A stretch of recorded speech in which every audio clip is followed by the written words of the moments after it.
I was really lucky. In my early 20s, I dived the entire length of the Great Barrier Reef for about 5 years. When I heard about Port Phillip Bay, I thought, yeah, local people saying their backyard's the best. But I've been here for 25 years and I'm astounded at what I see in Port Phillip Bay. You can't often go out and see killer whales, dolphins, gannets, seals, and a plethora of other animals literally within half an hour of leaving the shore. Within Port Phillip Bay, nutrients and runoff can significantly affect an animal or a plant or a whole ecological system where that runoff occurs. If you set that balance out and you have too much nutrient, a plant or an animal will react to that and either proliferate or die off. As one plant or animal proliferates, dies off, that will affect then a food chain directly related to those animals. In the early 90s to the mid-90s, we had a massive CSIRO Melbourne Water funded study of Port Phillip, which made a whole lot of recommendations. It's reducing the nitrogen load, reducing the sediment loads, creating artificial wetlands in the catchment, which used to be just drains shooting out into the bay. And so there's a huge amount of work that's been done to reduce the levels of nutrients, toxins and sediments going into the bay.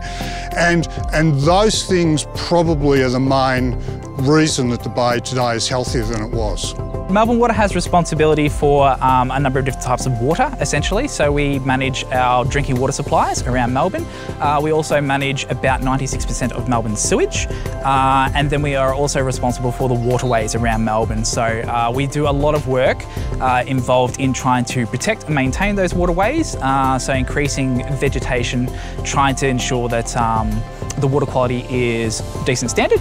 Anything that we do up in the catchment areas is going to have an impact on what happens eventually flowing down into Port Phillip Bay. We want to have a healthy bay, not just the bay, but all parts of the bay. The bay is being used in a range of different ways. There's port areas, there's fishing areas, marinas like this, as well as beaches, or even just places where you want to walk your dog. Aesthetics is actually a really important part of it as well. You know, we want to be able to walk around and see a nice, clean environment as opposed to something that's choked in litter and algae, and that's important not only for the well-being and the livability of Melbourne as a city, but also for people who come and visit the city too.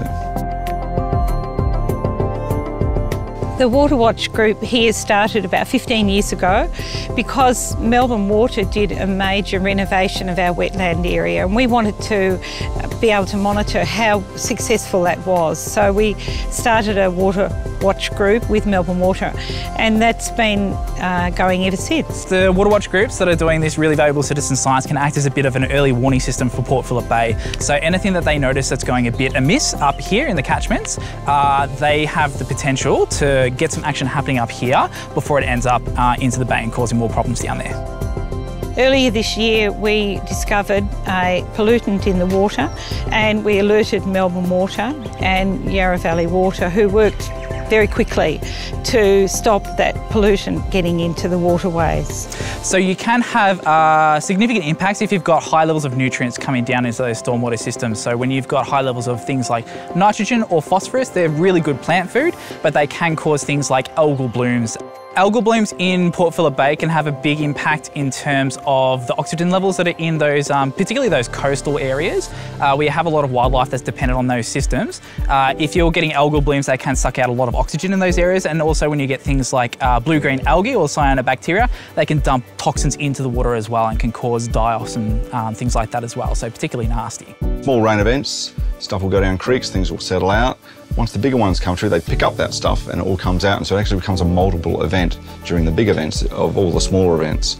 So all the estuaries in particular become real buffer points. So the Yarra estuary in particular is a buffer of the smaller events of material that's been settled out. When the big stuff comes through, it lifts it all up and delivers it out into the bay.